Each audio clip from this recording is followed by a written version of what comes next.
A very good morning to you. Welcome to the West Ham Voice on a Friday morning. Why am I smiling so much? Well, things are just getting, I don't know, weird in a way. How many of you woke up this morning to the news that it looks as if we're actually going to finally sign Jean-Clair Todibo from OGC Nice and asked yourselves, what on earth is going on at West Ham United? I started preparing this show to talk about the right backs and the left backs that we were linked to.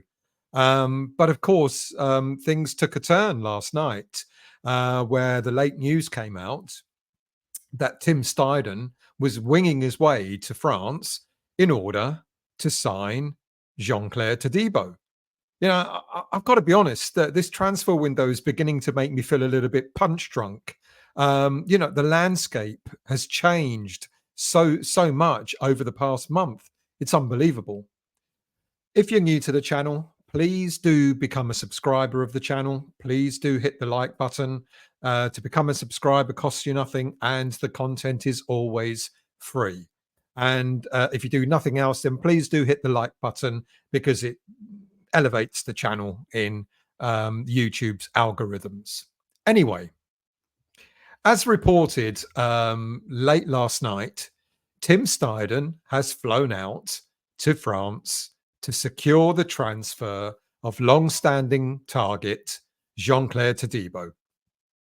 This now should be an easy deal to complete because we already laid down the groundwork several weeks ago with both the player and the club, Nice. Back then, we agreed a loan with an obligation to buy deal, which Nice accepted.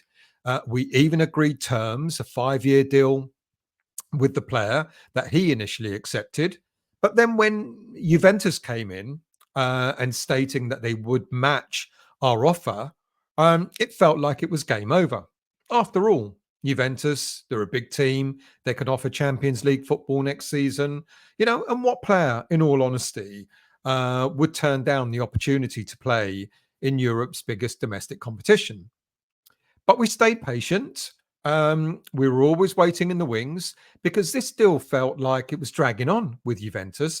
They should have had it done and dusted some time back. And it was dragging to the point where earlier this week we heard that Nice, the club, were getting a little bit fed up with the Italian club. It felt as if Juventus were mucking around with the terms of the deal and wanting to change things, and even, I believe, wanting to even change the value of the deal. And it was only a matter of time before the player himself must have asked whether Juventus were really serious about signing him. How much did they really want him? Well, we've jumped in and we've taken the opportunity and we've stolen a march on Juventus. And by the look of things, we've won the momentum back, where we have improved the offer, not by much, but significantly enough. It was always going to be a loan with an obligation to buy at 40 million euros. But we've also added in, or we've also agreed to, a percentage sell-on fee. The value, which at the time of recording, I don't know what it is, don't know what the percentage is. But another club is going to benefit from this sale, and that's Todibo's old club, Barcelona. And they'll benefit from their own sell-on clause that they embedded in the Nice contract, 20%, worth about 8 million euros to the Catalan club. This transfer window is becoming completely surreal, to be honest with you. We're kind of pinching ourselves as to the quality of the signings that we're getting. I've got to be honest, I think the last time I felt anywhere near this way was the first season under Pellegrini, when he was signing Anderson and Haller and players like that. And we were going, wow, we spent 100 million in that transfer market and we felt like we could go places. And then since then, we've done okay. We brought in half decent players, but we always knew, or we always realized that for one reason or another, usually because of David Moyes' tactics, some of the signings or most of the signings didn't work out and we lost a lot of money. It doesn't feel that way this time round. It doesn't feel that way in terms of what Tim Steidten and what Lopetegui are doing together, there's every indication to suggest that the player will sign. Todibo will take a medical on Friday, and it's been booked for later today. And if we sign to Todibo, it would mean that Steidten will have addressed almost every area in our squad that was in major need of changing, of strengthening. And you look at the players that we could end up having at the club. I know there's a couple still to be signed, but look, we got a backup keeper, half decent, to be quite honest with you. All of a sudden, I'm beginning to think in the early days when people were, sort of really upset with the signing of West Fodringham, I'm beginning to think now, surely there's a lot more behind it than just the homegrown criteria. We know we have yet to sign Wan-Bissaka, and I'm going to talk about him in a minute. But if we do sign Wan-Bissaka and Todibo alongside Kilman, and then we've got Rodriguez in the middle, I've thrown the Scot in there as well. We got to throw Irving in there too. The future player in Guilherme, the championship player of the season in Somerville, and then of course, we've all taken a liking already to Fulkrug, haven't we? With the interview that he did, that's not bad business, is it? And I'm not so sure that it's even finished there. And you look at it, 9 players. That would be 9 new faces. Okay, 8 players plus Irving, 9 new faces that would have come in to the side. It's virtually a new team. That means the strength in depth is going to be quite superb. And I think it's great. I think we're doing extremely well. This has got to be at least a 9.5 out of 10, hasn't it? Because, like I said, there's still more players potentially to come. So, what of the whole issue with Aaron Wan-Bissaka? Well, look, the latest is that all parties want the deal to be done. The only thing is, one of the parties cannot agree on a bit of money going the player's way. So we keep hearing different things. We keep hearing from different sources that different things are happening with this deal. And it's sometimes a little bit difficult to really believe or to know what to believe. So let's start with what we understand to be the current position. There are 4 parties involved: the player, his agent, Man United, and West Ham. The player wants the deal to be done. The agent wants the deal to be done. Man United want the deal to be done. Definitely they do. They want the money so that they could strengthen their squad. And West Ham United want the deal to be done as well. So what's the holdup? Well, my understanding is it's been suggested that West Ham and the player, including his agent, have agreed in principle a 5-year deal. The player will be paid more or less the same sort of money, around £90,000 a week, that he's currently on at Man United. And it's reported that the player and the agent are happy with that.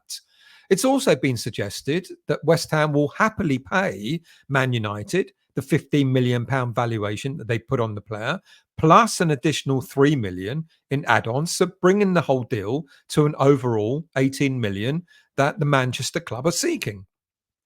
So far, so good. But here's the sticking point, and we've all known about it. We all heard about it on Thursday. It's about compensation. It's about the golden handshake that Wan-Bissaka wants for leaving Man U, and he wants apparently around £7 million to walk away that Man United are not willing to pay. Now, when we first heard about the link to the player, there was talk of the deal being around 15 to 20 million pounds. And then we heard that, quite surprisingly, that the deal dropped all the way down to around 10 million. But now it's back up to 18. Now, I suggested a few days ago that possibly the reason for the increase was to enable Man United to compensate Wan-Bissaka with the payoff that he wants. But should they pay him off to leave? Well, simply put, if they don't agree to it, then this sale may not go through at all. And Wan-Bissaka will be happy to see out his contract, whether he plays or not, for the season upcoming. And then he could leave at the end of next season for absolutely nothing. And in fact, as I suggested again in a video the other day, he could sign a pre-contract agreement with any club overseas as early as January. Now, in addition to that, Wan-Bissaka will continue to earn his 90 grand a week, like I said, whether he plays or not. So not only would Man United lose any fee if he doesn't get sold, not only would they lose any fee that they may have gotten for him for being sold this summer, they would also be having to pay his salary, which works out to something like just over £4 million for the remainder of his contract. Now, he's rumored to be on 90 grand a week. You work it out, 90 grand a week, 40 odd weeks left. That's more or less what's going to happen. Now, it's not just about whether he comes to West Ham or not that this is going to be the situation. It doesn't matter who's going to go in for him. The same principle applies. He wants a payoff. Now, this clearly does not suit Man United. The last thing they want is for a player to be stuck on their books because, like I said, they need to move him on in order for them to reinvest in the squad. So are they really going to risk losing anything up to £18 million in transfer fees, plus an additional £4 million in having to pay his salary by not giving the player the golden handshake that he wants? I think not. Now, is the player being greedy for asking for a payoff? Well, I guess the way some fans may see it, they will argue that yes, he would be. He does sound greedy. But the player himself didn't ask for a move. He was happy to stay at Man United. Ten Hag is the one that wants to move him on and bring in a new right back. Now, if Wan-Bissaka ends up languishing on the bench in order to get his free move next summer, then I guess he's got every right to ask for a payoff. But at the same time, Wan-Bissaka wants to play football. It's not. I don't think he's the sort of player that just will want to happily sit on the bench and just rake in the money. I think he wants to play football, and I don't think he wants to play second fiddle to any other right back that Man United may bring in. The way the player sees it, if he leaves in a year's time as a free agent, he's quite likely to be able to demand a large signing on fee from any other club. The question is, of course, Man United doubting that he'll get as much as 7 million. Look, I think there's a little bit of leeway to be done here. I think the compromise will be agreed. I don't think Man United are going to risk losing a transfer fee for this player and risk having a player on their benches that they're going to have to continue paying more money to. So I'm sure they'll come to some agreement and allow the player to leave. Now, of course, for us, it's vital. Well, not vital, but for us, it's important to have a player like Wan-Bissaka, not just for the ability that he's got, but because he would be the 8th homegrown player in the squad that we're rebuilding. And if he doesn't sign, that means we're going to have to consider either registering a 24-man squad because we'll only have 7 homegrown players, or we're going to have to consider an alternative move. And that, I think, is why we're linked to Kieran Trippier. Now, I'll be honest with you, I find it a little bit difficult to believe that this link, it is a real one. But as I've mentioned, he's a homegrown player, and that is probably why he would be considered as an alternative. Now, look, there's nothing wrong with Kieran Trippier. You know, he's a good footballer. But are we really going to want to buy a player who turns 34 in September? Trippier's got a year left on his contract. He's valued at around £10 million, give or take. Look, this to me, if true, it smacks a little bit of a panic buy just to get the homegrown quota up to the 8 that we need. And I don't think Tim Steidten is into panic buys, to be honest with you, especially with 3 weeks still to go in the transfer market. Now, I know social media is awash with this link. I'm not really buying it. If we do not get Wan-Bissaka, I think we're going to go in for an alternative player. And it would not surprise me in the least if the link to Carl Walker-Peters, comes back again. Because, of course, he would be a homegrown player. So let's see what happens there. It's going to be quite interesting. Now, I did say at the start of the show that I was thinking about writing about, right backs and left backs. And there is another right back that I think we have a very good interest in. It doesn't fill the homegrown criteria. That's the only challenge with it. But I thought it was worth mentioning because he sounds like a very decent player. And that is Girona's Arnau Martinez. Now, this for me has got Steidten pearl diving written all over it. He's a young, dynamic 21-year-old right back who developed through the Girona Youth Academy and made his debut for Girona in March 2021 when he was just 18 years of age, initially playing in the centre back role.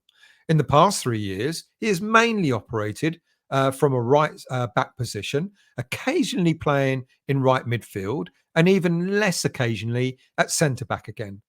At 21, he'll be a bit of a gamble, but at around 10 to 15 million euro price tag, a gamble that could prove to be quite inspirational. He's represented Spain up to under 21 level. He's got a year left on his contract at Girona. And although he's a little bit rough around the edges, he's a player with huge potential. Great defensive abilities, fantastic work rate, very comfortable with the ball at his feet. And if there's an area of his game that needs to improve a little bit, that's in attack. We know Lopetegui wants his fullbacks to maraud forward, get the ball in the box, etc. And that's possibly one area that Martinez needs to improve on. Having said that, he's certainly got the stamina to get up and down that touchline with ease. He certainly is comfortable with the ball at his feet, which has been demonstrated when he's been utilised in a more prominent midfield role. Now, it smacks of a Steidten pearl. Young, not pricey, full of promise, a player who's got bags of potential and could become a potential star. Quite a contrast to Kieran Trippier. No disrespect, Kieran. Now, whilst we have naturally been looking for a new right back, interestingly, over the past few days, we've also started to be looking or being linked to left backs. And the first is Cal Henrique of Monaco. Cal Henrique. Let's go with Cal Henrique of Monaco is one name that's recently been mentioned. A product of the Santos youth system. At 19, he moved from Brazil to Spain to join Atletico Madrid. He stayed with the Spanish club for 4 years, and in those years, spent an awful lot of time back in Brazil, going out on loan to several clubs.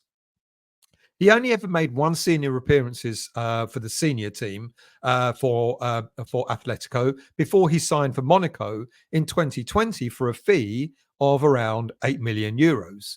Since then, his career has literally been flying. 139 appearances with 3 goals, but 33 assists. That's not bad for a left back.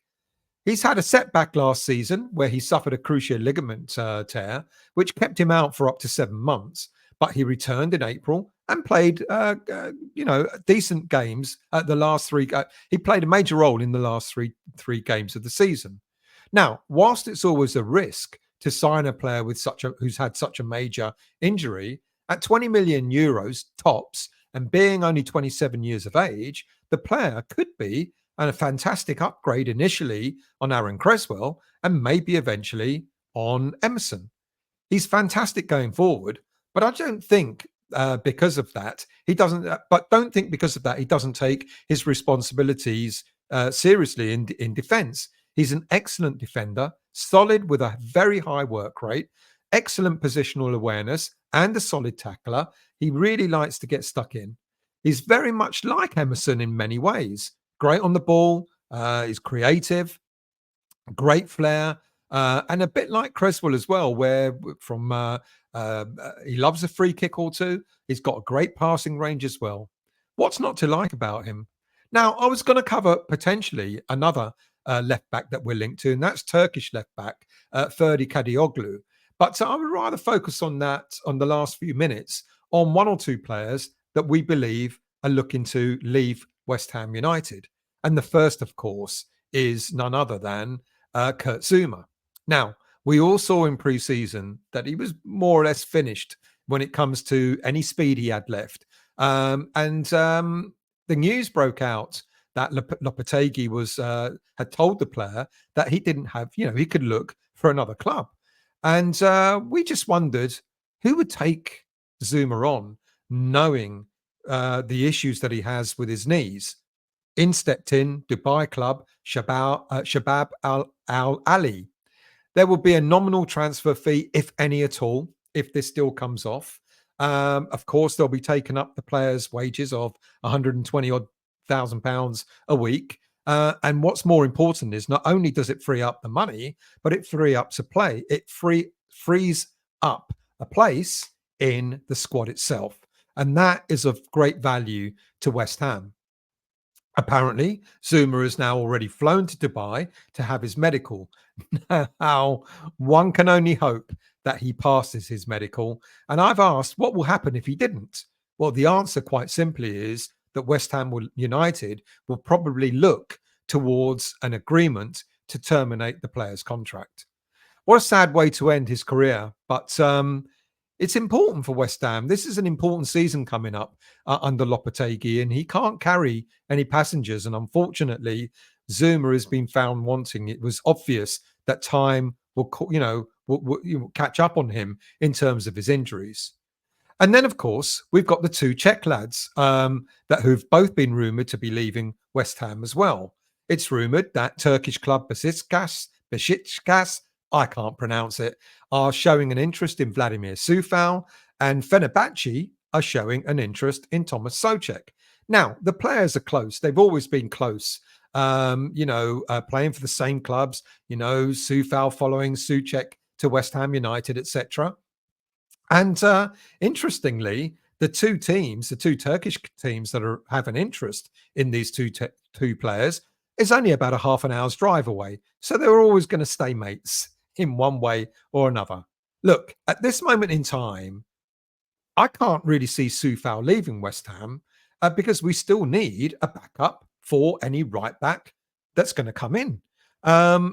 Obviously, Coufal, with 1 year left on his contract, may not want that. He may want to become number one again. And well, all right, he's 31 years of age, but he believes he's got a lot to offer. He may want to stay as the first choice right back for another club. And maybe Besiktas are the team to do that. Because if we do let him go, we don't have a ready-made right back to come in from the academy at this moment in time. So we may have to buy another right back or another versatile centre back who can also play at right back. And one of those players I mentioned the other day is Chalobah of Chelsea. He has played at right back in his career, and he could be a potential, using him in central defence as well as on the right when needed. As for Soucek, he signed an extended contract last season. But despite that, I can't honestly see him getting a lot of starts at West Ham United this season, especially with the players that we brought in to strengthen midfield. But I still think he may have a use for the club. He may become a useful impact sub. But again, just like Coufal, Soucek will probably think that he's got a lot more to offer than just being an impact sub. So it's going to be interesting to see what happens with those two players. Now, look, I think there are other players that are going to likely to leave the club. Zuma, as I mentioned, Ings probably, Maxwell Cornet as well. We know Ings, we tried to do a deal with Southampton where we would cover part of his wages, but Ings didn't want that. So I think now with what's happening at West Ham, with the players that we've got in, one or two other players are going to start looking at the squad and thinking to themselves, not that I no longer fit in, but I may not get any game time here. And they may well consider that maybe their time is up at West Ham United. So it's going to be interesting to see over the next couple of weeks who else may be on their way out. Thank you all for watching. Sorry, I can't use my words properly today. Thank you all for watching. Really much appreciated. The weekend's coming up. Let's enjoy it. My goodness me, what a transfer window it's been so far. And if we do get Todibo, as well as probably at Wan-Bissaka, if that's the player that we want to finalise a deal on, then that will be 9 players in the club, new players at the club this coming season, and we may not be finished yet.